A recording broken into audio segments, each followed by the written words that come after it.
Hello, boys and girls. Today we're going to read Franklin's Thanksgiving by Paulette Burjoyce and Brenda Clark.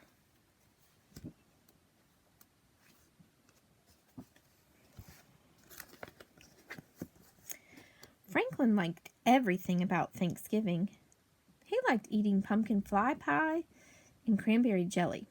He liked making cornucopias and corn husk dolls. But most of all, he liked having his grandma and grandpa come for dinner. It was the family tradition, and Franklin could hardly wait.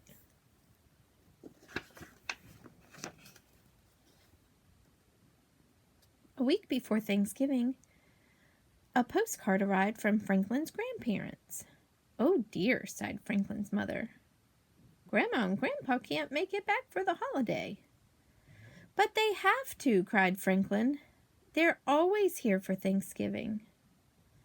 Franklin's mother gave him a hug. "There will still be the four of us," she said. "It won't be the same," Franklin grumbled. Over the next few days, Franklin was so busy that he didn't have much time to think about Grandma and Grandpa. He helped his mother pick apples and make applesauce. He helped his father dig up vegetables and store them in the cellar. Franklin and Bear helped Harriet and Beatrice pick berries and gather nuts. In the gardens and orchards, forests and fields, everyone was bringing in the harvest.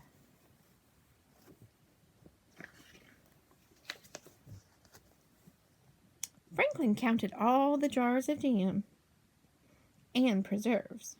"I think this year was the most bountiful ever," announced his father. "We could feed the whole town." "I just wish we could feed Grandma and Grandpa," sighed Franklin.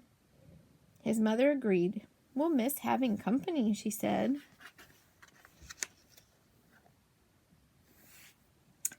At school, Franklin's class made a harvest quilt and learned how the early settlers celebrated Thanksgiving. "What are you doing for Thanksgiving, Mr. Owl?" said Franklin. "I'll have dinner with my mother," he replied. "Our relatives can't visit this year." "Ours either," said Franklin. Then he had an idea. He invited Mr. Owl and his mother for dinner. "It's all right with my parents," Franklin explained. "They want company." "Well, thank you, Franklin," said Mr. Owl. "We'd be delighted to come." Franklin smiled. This would be a wonderful surprise for his parents.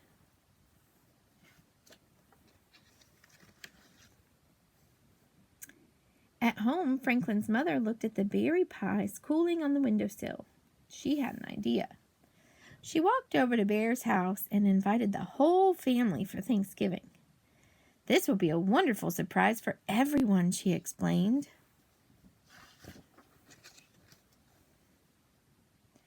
In the garden, Franklin's father waved at Mr. Mole. "Are you going to your sister's for Thanksgiving?" he asked. "Not this year," replied Mr. Mole. "With my broken ankle, I can't go far." Franklin's father had an idea. He invited Mr. Mole for dinner. "It will be a wonderful surprise for everyone," he explained.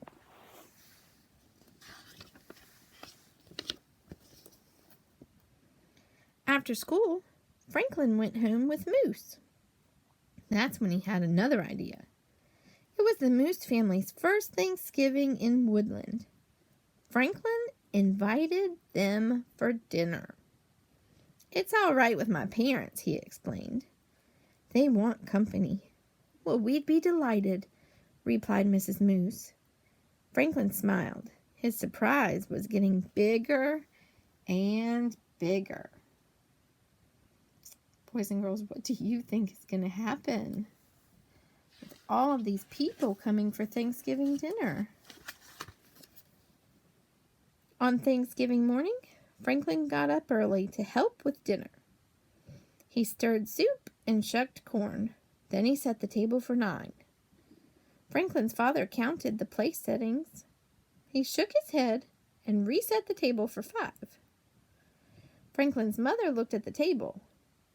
She was puzzled, but she added 3 more place settings. and everyone took turns peeking out the window, watching for the surprise guests.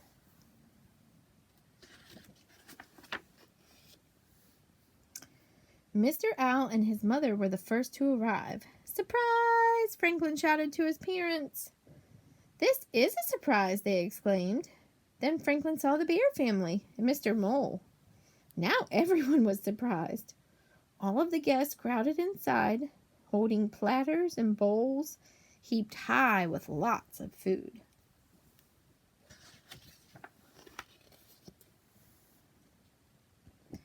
Franklin and his parents laughed and tried to explain what happened.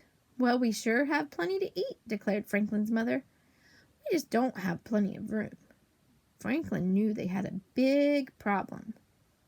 The Moose family hadn't even arrived yet. Then Franklin looked around. There wasn't one bit of room inside, but outside... Suddenly, Franklin knew just what to do. Moose and his family arrived as all the others came out the door. Everyone carried food and dishes, tables and chairs. "What's going on?" asked Moose. "We're eating our Thanksgiving dinner in the field," answered Bear. "Just like the early settlers," said Franklin.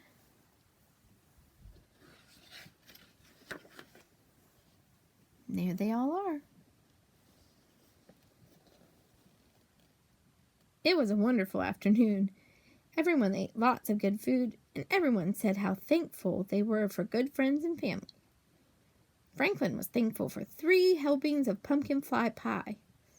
"I'm eating Grandma and Grandpa's share," he explained. Soon the sun was setting, and it was time to go home.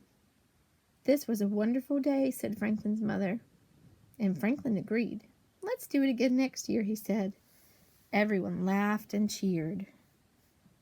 Do you see them all there, under the big tree?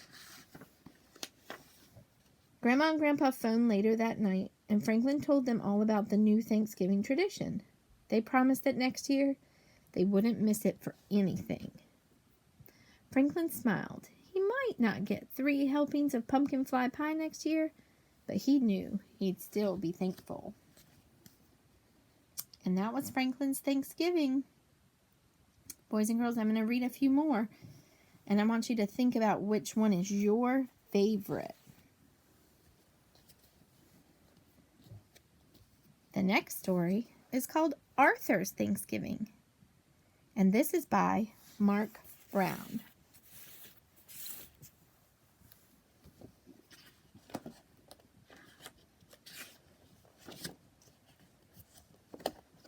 Arthur's class was so quiet, you could hear a pin drop.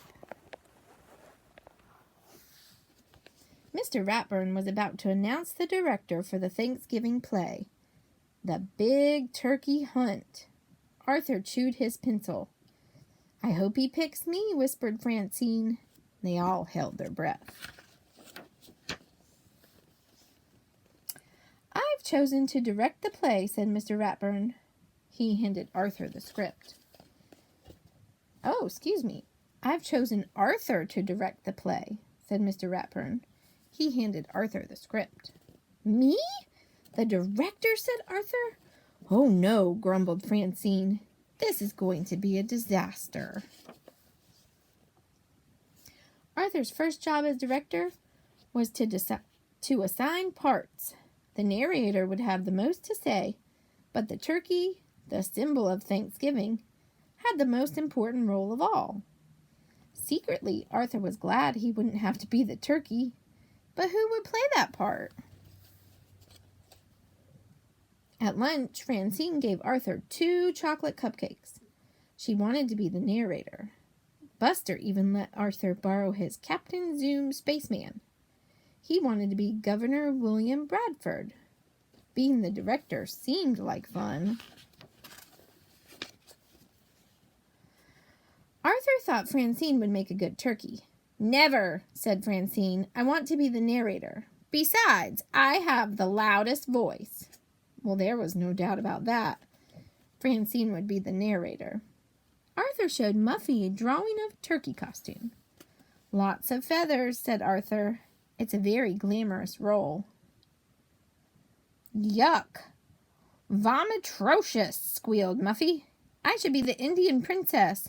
I have real braids. Brain, I've saved the most intelligent part for you, explained Arthur. No way will I be that turkey, answered the brain. I'll be the Indian chief. Buster, you're my best friend, began Arthur. The part is real easy. It's only one line. I want to be Governor Bradford, said Buster. Arthur was so desperate that he asked Binky Barnes. The turkey is a strong and powerful animal, argued Arthur. Yeah, without saying a word, it can make you look like a fool in front of the entire school, said Binky. The play was only 6 days away. Where would Arthur find a turkey? Arthur knew he could count on his family. I'd love to be the turkey, said his father. But I have a dentist appointment that I don't want to miss.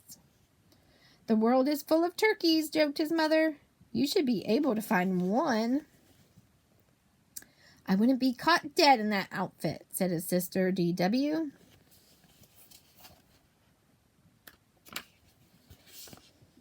Let's talk turkey, said Arthur over the PA system at school. See, there he is in the office. The best part in the Thanksgiving play is still open. If you're interested, please come to the office at once. But no one came. In fact, the principal left the office laughing. Arthur put posters up in the cafeteria. He placed ads in the school paper, but nothing worked.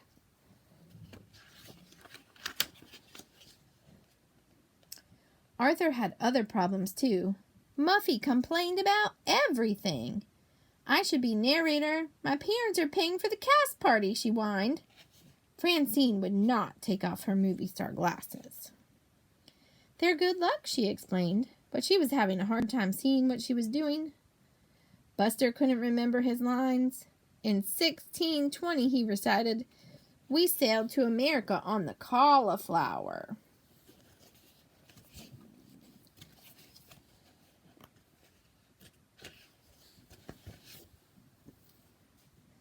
The rehearsals went from bad to worse. When the Pilgrims and Indians decided to celebrate their friendship, said Francine, they began to hunt for a turkey. We cooked beans and pumpkin pies, whispered Sue Ellen. And the Pilgrim men went off to hunt for a turkey. We made cornbread and picked cranberries, said Muffy. Oops, and the Indian braves went on their own turkey hunt. Then it was time for Francine to present the turkey. When the Indians and Pilgrims finally found a turkey, she began, there was great rejoicing. Today, when we think of Thanksgiving, we think of turkey. She glared at Arthur. Don't worry, Arthur promised. I told you I'd find a turkey in time.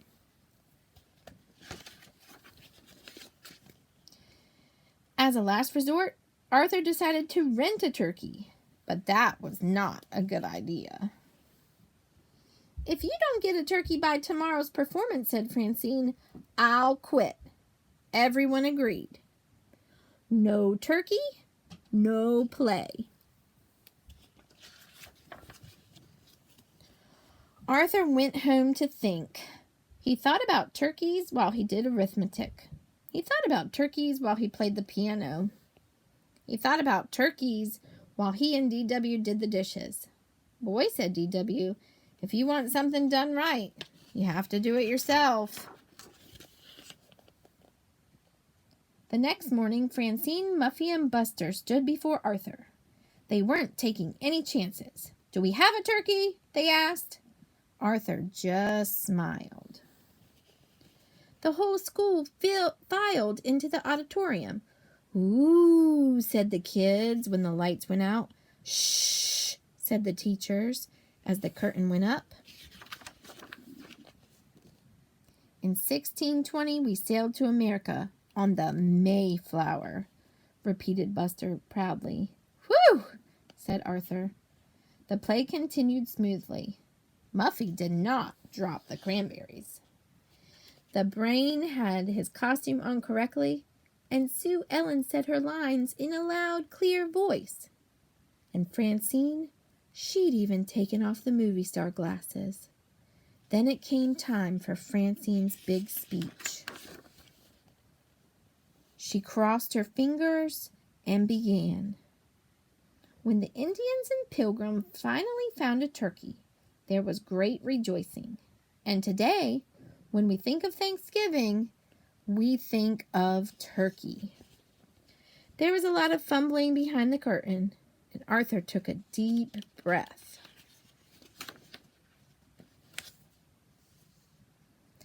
He walked on stage. As soon as he did, the audience began to laugh.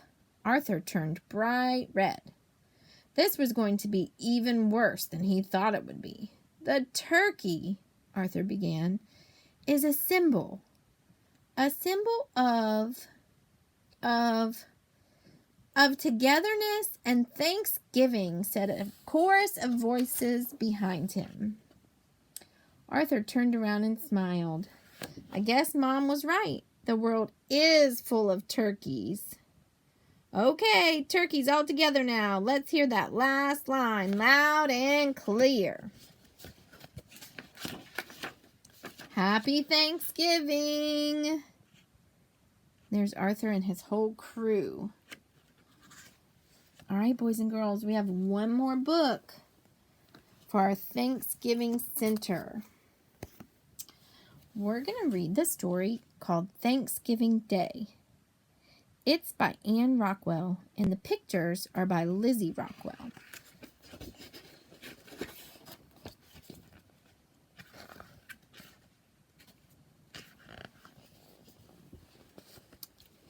Do you know why we celebrate Thanksgiving? Do you know why we always eat turkey, cornbread, and cranberry sauce on Thanksgiving Day? I do. I learned why in school. Here's a little class. Our teacher, Mrs. Madoff, read us the story of the first Thanksgiving. I like that story. We learned about the Wampanoag people that were already in this land, and the Pilgrims who came across the sea from England. After the story, we put on a play. I went first. I was the ship called the Mayflower, and I told how I was thankful that I tossed and rolled some more, but didn't sink in the big waves far out at sea. Evan was a Wampanoag named Samoset. He was thankful for all the wild turkeys that lived in the land, his people called Massachusetts. He told how one day he saw the Mayflower sailing toward his land.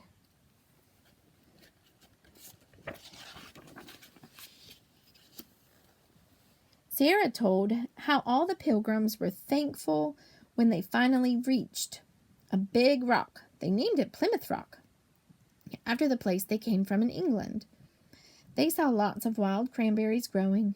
That's why we eat cranberry sauce at Thanksgiving, Sarah said.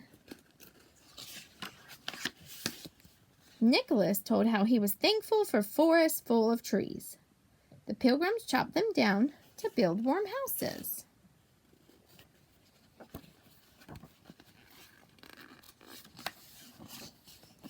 Sam was thankful that Squanto told him wild turkeys were good to eat and taught him how to hunt them. The Pilgrims had never seen a wild turkey in England. They never tasted one either. It was delicious. Machiko was thankful that she and all the other Pilgrims were greeted kindly by the Wampanoag people who shared the land with them.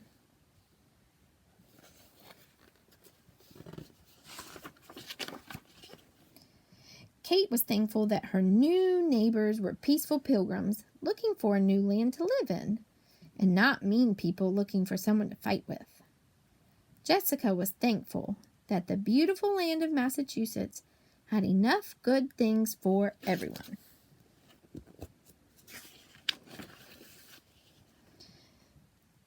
Evelyn was Chief Massasoit. She told how the Wampanoag and Pilgrim people shared their harvest feast one autumn day. That was the first Thanksgiving. It's a story we'll never forget. It's something we celebrate every year. Next Thursday is our Thanksgiving holiday. We don't go to school or work that day. Instead, we'll celebrate and be thankful at home. We eat turkey, cornbread, and cranberry sauce. We invite our family, friends, and neighbors to share our feast, just as the Pilgrims and Wampanoag people did.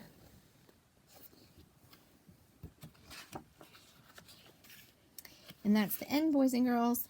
I hope you enjoyed our books today. Thanksgiving Day by Anne Rockwell. Franklin's Thanksgiving by Paulette Bourgeois. And Arthur's Thanksgiving by Mark Brown. Now it's your turn. You get to tell me which book was your favorite. The books will be on the table, and you need to write the title to tell me which one you liked the best. Don't forget to put your name on it. Bye-bye.